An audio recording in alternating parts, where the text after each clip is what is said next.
Nerdly presents the feed where the reels unwind. Off the real podcast, digging deep in the grind. 80 flicks low. Big fan of Shia LaBeouf. I'm a big fan of Toby Kebbell. But more than that, there was a producer on this movie who I've known for some time now, James Kermack, who made a movie called Knuckle Dust. Knuckle Dust is one of my favourite movies of the last few years, starring Mo Dunford. I just thought it was an excellent movie that came out of nowhere, nice little independent piece, and I was a big fan. So when I saw that James Kermack, the director of that movie, was now going to be a producer on this movie with Shia and Toby, 100,000,000%, I couldn't wait to see this.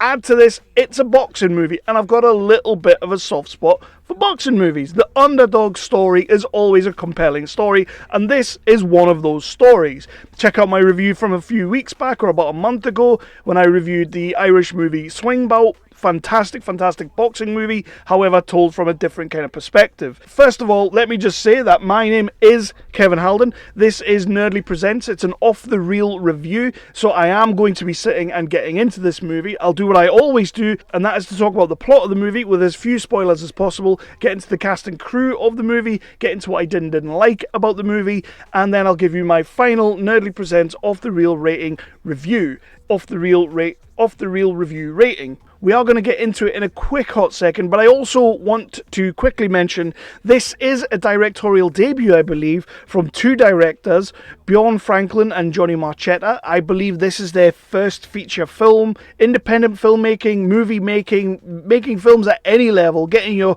creative passions out there at any level is a bloody hard thing to do. So when people do it, and they have done it for the first time, I feel like we need to mention that.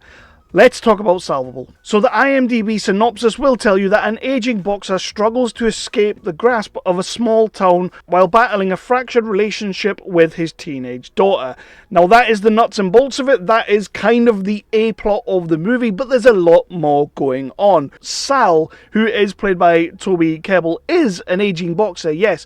The best years of his boxing career are probably behind him. He did have a chance to be someone, however, for whatever reasons, and we will find out in the movie as we go on, it never quite panned out for Sal. He can still box, he can still go, he's got a granite chin, and he is exactly the kind of opponent that you would probably call a journeyman. You'd stick him in that realm. He is also kind of, while on this downward boxing spiral, he's also fighting with his ex-wife, but what that brings is that she's moved away from him as he lives in this rundown caravan. His relationship with his daughter, although he's battling to try and keep it on track, he's just not doing a very good job at it, and it's kind of like strained, and as the synopsis says, fractured. He wants to be the dad that she needs, but he just doesn't really have the time, and he can't really commit to it because he just thinks that the boxing career is going to take off, and I guess he's also a little bit down on himself. Like, he doesn't think he's good enough to even be her father at times. We then have, because we've got to throw a lot more at Sal within this movie, that's what movies do, we also have the character of Vince, and Vince is played by Shia. And now, Shia LaBeouf, I'm a huge fan. People will say what they want about Shia's career. You can say as much as you want, I don't really care. If you've seen the Dito Montiel movies, A Guide to Recognizing Your Saints and Man Down, you will know that actually Shia can act. Actually, Shia is very good within this industry. Trust me, if you haven't seen Man Down, go out and see it. That is a performance that is so overlooked and criminally underrated that you guys just need to check it out. Please do that. But in this movie, as Vince, he's kind of the off-the-wall character that is going to cause as much trouble as humanly possible. And yes, he's just kind of got out of prison, we believe, and then he's going to insert himself back into Sal's life. He's got a job that he wants Sal to help him with, could make a little bit of quick cash, but there's also other things going on as well, so then Sal has to deal with that. That's the story in a nutshell. We're basically building up to a big fight that Sal now has to take on, so there's all that going on. So don't want to get any more into the plot. Let's just get into the cast and crew. I've already kind of mentioned Toby and Shia, but I will mention again that their chemistry in this movie is brilliant. And by that, I don't mean they're bantering off each other. I mean that you can tell that these guys at some point were really good friends. The relationship is absolutely strained, as you can imagine. I will say Shia does get the better lines, he does get the better character, and he does get the better scenes. That's just the nature of the character he's playing. He's the supporting role that is throwing everything into chaos. That's not to say Toby Kebbell's not doing a good job. Toby Kebbell's doing a fantastic job. He's just playing the kind of moody, the broody, the guy that's been put on with a lot of things. For years, he's clearly tried to do what's right for everyone else and maybe just not done what's right for himself. Now he's in a position where it's like, I gotta start doing what's right for me. And he doesn't really realize this till about halfway, 3/4 of the way through the movie, that actually everything I do is not helping me. So maybe if I do right by me, I can do right by everyone else. Because what he learns through his daughter is that you don't always have to be there all the time, but if you're there when it matters and when it counts, that's better than anything else. And I think that's a story, that's a moral, that's a point that we can all, as fathers, take away from this. And then you've got James Cosmo, who is 100% just chewing the scenery. He is playing Welly, the trainer of Sal, and he knows that Vince is not a good thing for Sal. He knows that Shia is not a good influence on Sal, so he's trying to push him away from that. He gets him a chance in a big fight, but of course that comes with strings attached, which is a shame because I really liked Welly, and I thought Welly's going to be the guy that brings our main antagonist into the fore and really kind of helps him and really sort of makes him shine. But James Cosmo is fantastic. He really sells the character. He helps sell the movie. Michael Socha is in this movie, criminally underrated. In this movie, I feel like he's kind of underutilized.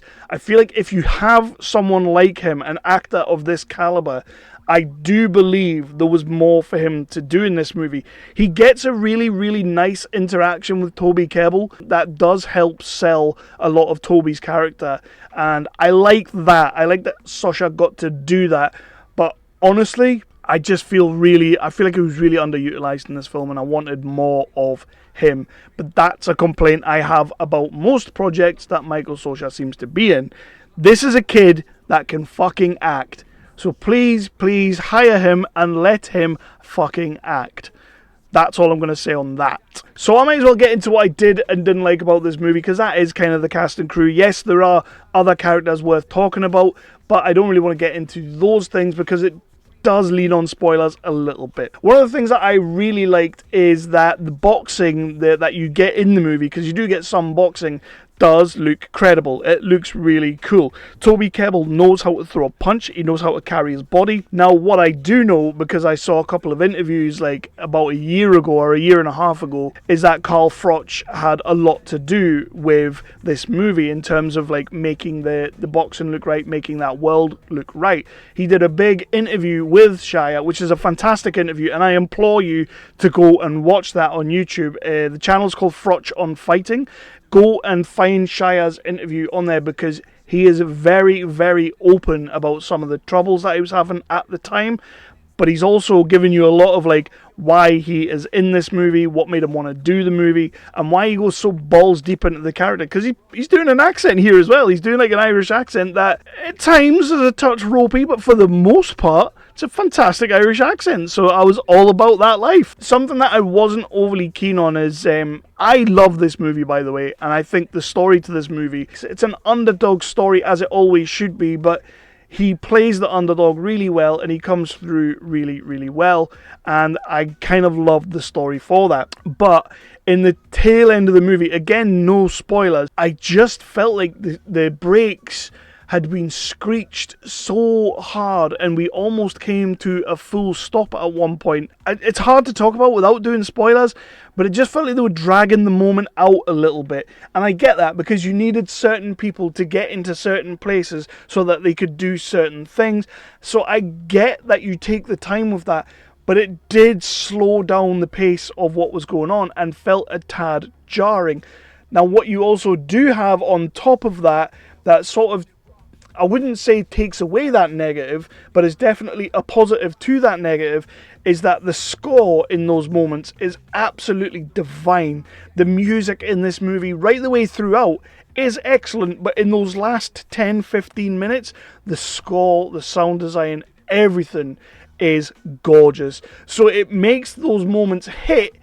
I just felt like it was taking a little bit too long to get us, past that moment or through that moment. I will say, for first-time directors, I don't think there's anything else they could have really done much better.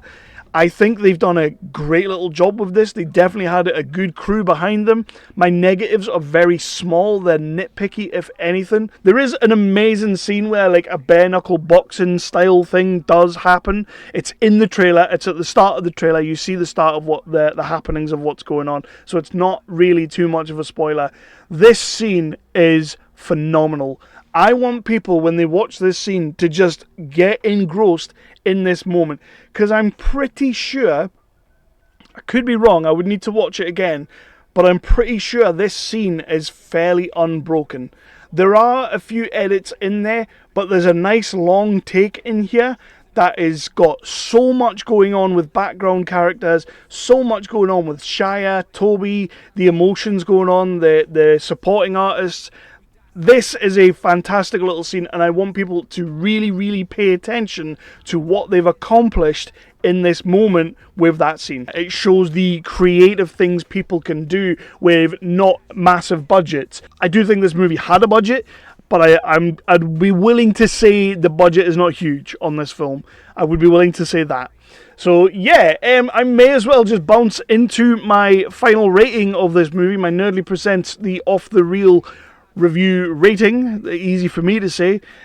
Honestly, this movie for me is I think it's a 4.5. I think it's a 4.5 out of 5 for me. I do have slight niggles. They are only slight niggles though, but when it comes to your casting, when it comes to the way this film is shot, cinematography wise, score, sound, all that good stuff, I have very, very few complaints, if any.